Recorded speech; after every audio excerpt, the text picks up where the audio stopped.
Bonjour à tous, c'est Audrey, j'espère que vous allez bien, ravie de vous retrouver aujourd'hui pour un tutoriel maquillage.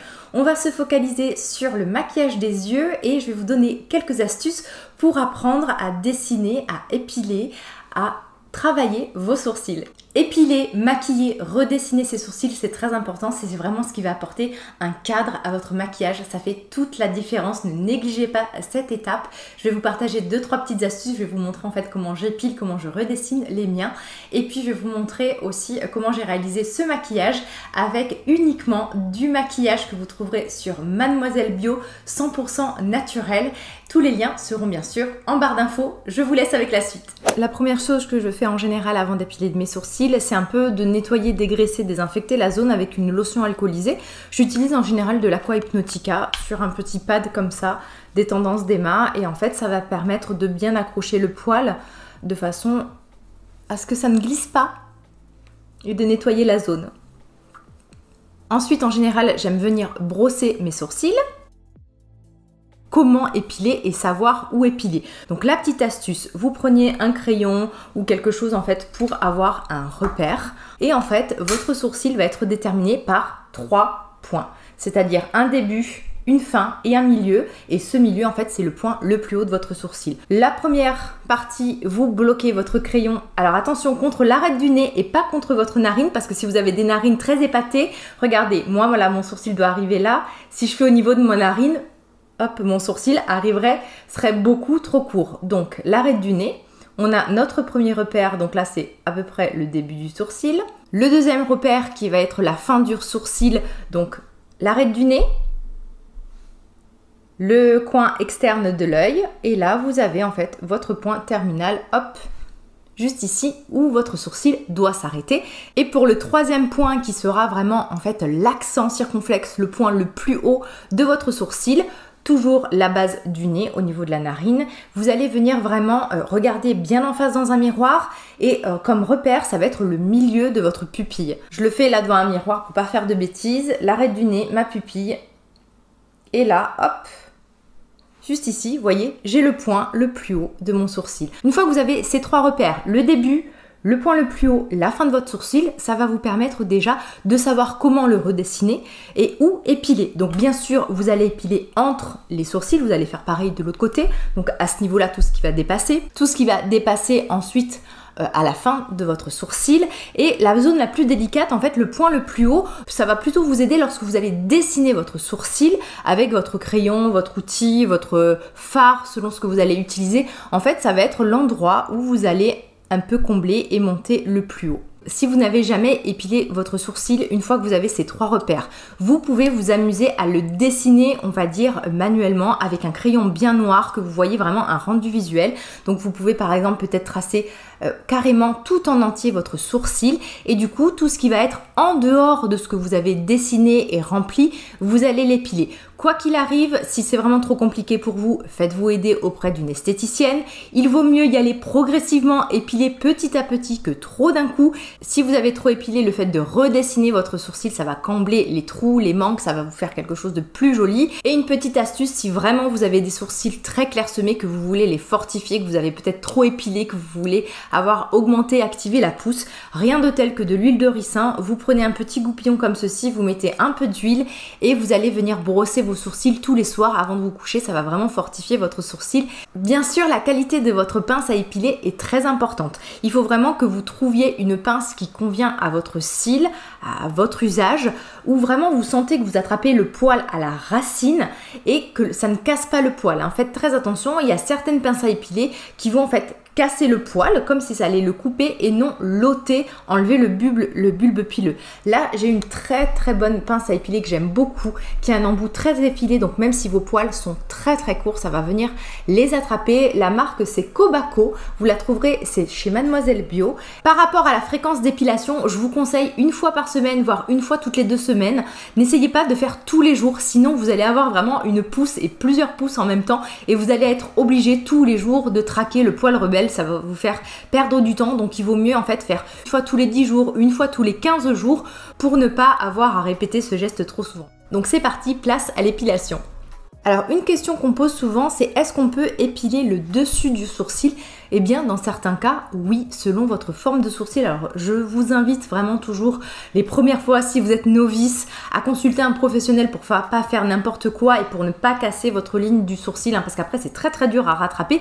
Mais oui, c'est faisable, hein. Moi, je sais que j'ai un sourcil très très très épais, hein, qui vient jusqu'ici, qui monte très très haut. Donc, j'ai dû même épiler et j'épile à certains endroits le haut de mon sourcil pour avoir quelque chose de très joli, de très encadré. Une fois votre épilation terminée, si vous voulez éviter les petits boutons, vous pouvez désinfecter une deuxième fois. Si vous avez les sourcils trop fournis, on peut un peu tailler avec des ciseaux les sourcils. Donc dans ces cas-là, moi ce que je fais, parce qu'ils sont souvent très très longs et très très denses, donc je les monte comme ça vers le haut et je coupe vraiment délicatement éventuellement ce qui va dépasser. Donc hein, c'est très subtil, hein, c'est un peu du travail de finition. Le tout, c'est vraiment que vous y alliez progressivement et que vous ne fassiez pas de gros trous d'un coup, hein. Vous ne taillez pas dans le sourcil, vous taillez vraiment ce qui va dépasser. Ensuite, pour redessiner vos sourcils, plusieurs produits s'offrent à vous. Il y a vraiment une très grande offre sur le marché. On peut avoir bien sûr le format crayon très pratique. Vous avez des formats gel aussi qui peuvent être très très bien. Vous avez également les formats poudre. Moi aujourd'hui, je vais utiliser du coup un format poudre. C'est un petit trio de la marque Couleur Caramel. Au niveau de la couleur de votre sourcil, ça doit être quand même en accord avec votre couleur, on va dire, de cheveux. C'est-à-dire que si vous avez des cheveux très très blonds, votre sourcil va idéalement être un peu plus clair et pas forcément noir très foncé, vous voyez.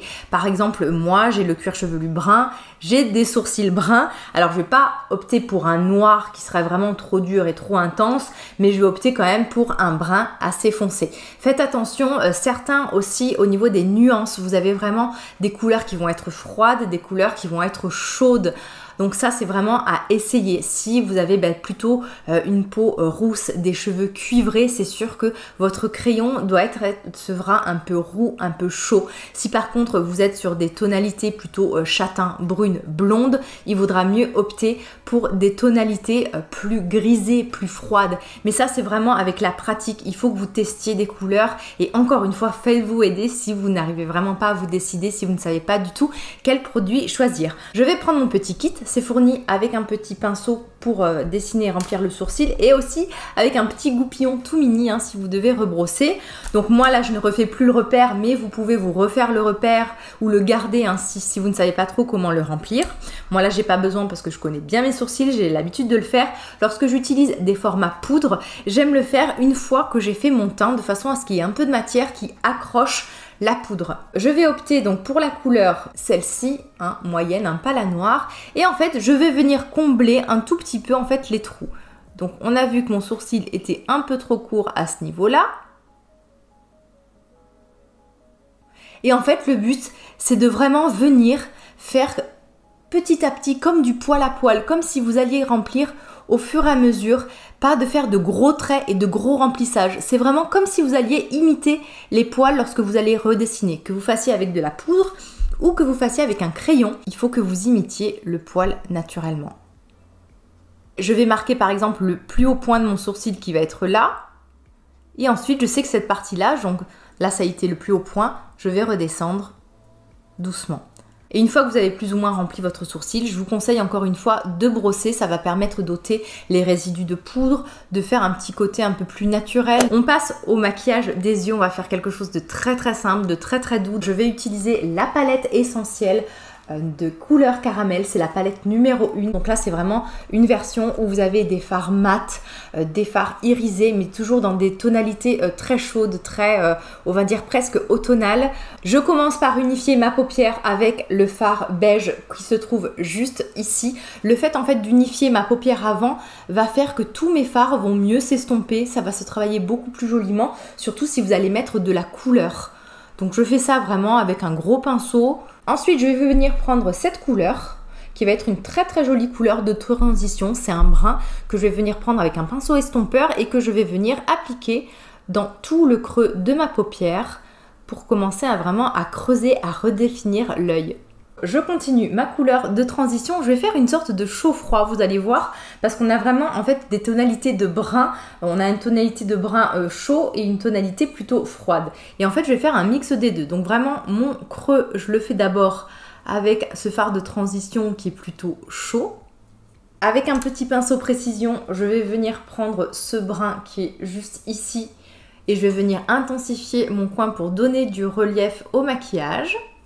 Donc vraiment, je reste sur l'extérieur de ma paupière. Je viens en appliquer sous mon ras de cils inférieur, mais vraiment juste dans le coin pour avoir un petit effet fumé. Je remonte, j'estompe et en fait je vais venir reprendre un pinceau estompeur et cette fois-ci ce que je vais faire, je vais prendre ce brun vraiment presque taupe qui a une tonalité un peu froide, je vais en prélever un peu et je vais venir fumer mon coin externe. Ça va estomper la couleur et ça apporte une petite subtilité dans le maquillage en fait, dans les tonalités. Ce que je vais faire d'ailleurs, c'est que je vais utiliser ici la troisième couleur qui est un beige mais qui est légèrement grisé également et en fait je vais retravailler mon creux de paupière un peu plus large en remontant un peu plus vers mon sourcil pour apporter un peu une tonalité un peu plus froide pareil à ce maquillage. Ensuite au doigt je vais prendre cette couleur qui est un rose doré très joli, donc je prends directement au doigt, je trouve qu'il s'applique très très bien au doigt et je vais venir l'appliquer sur quasiment toute ma paupière en tapotant comme ceci. Je vais pas complètement jusqu'au bout pour laisser un peu d'effet mat. Ensuite, avec un pinceau synthétique, je vais venir prendre la couleur cuivre qui est très très jolie, qui est ici. Et on va venir la poser comme ceci. Les couleurs se font très facilement entre elles, étant donné que c'est des tonalités très très proches.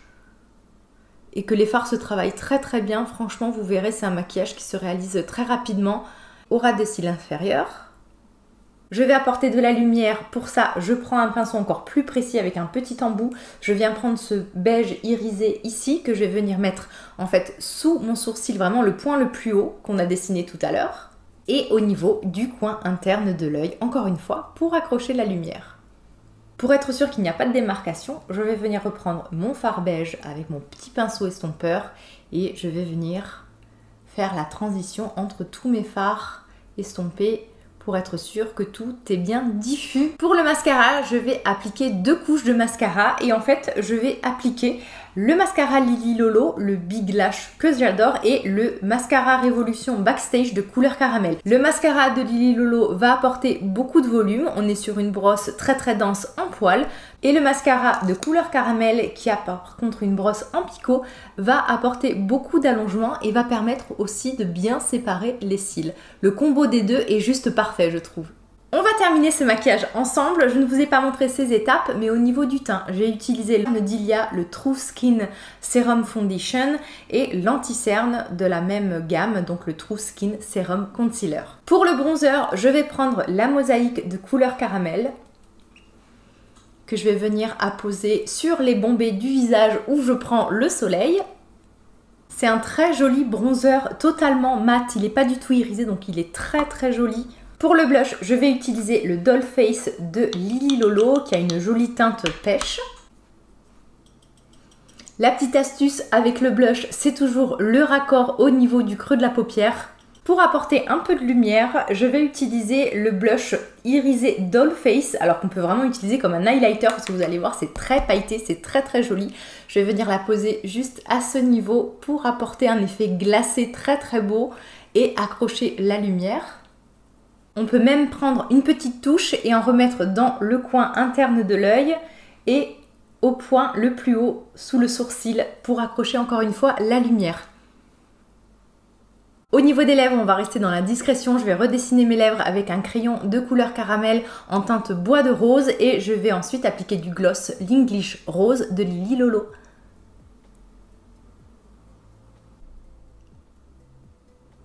Si vous souhaitez voir plus de tutoriels maquillage, je vous renvoie à ma playlist make-up que vous trouverez sur ma chaîne. On se retrouve tous les jours sur Instagram. En attendant de se revoir, prenez bien soin de vous et à très vite. Bye bye.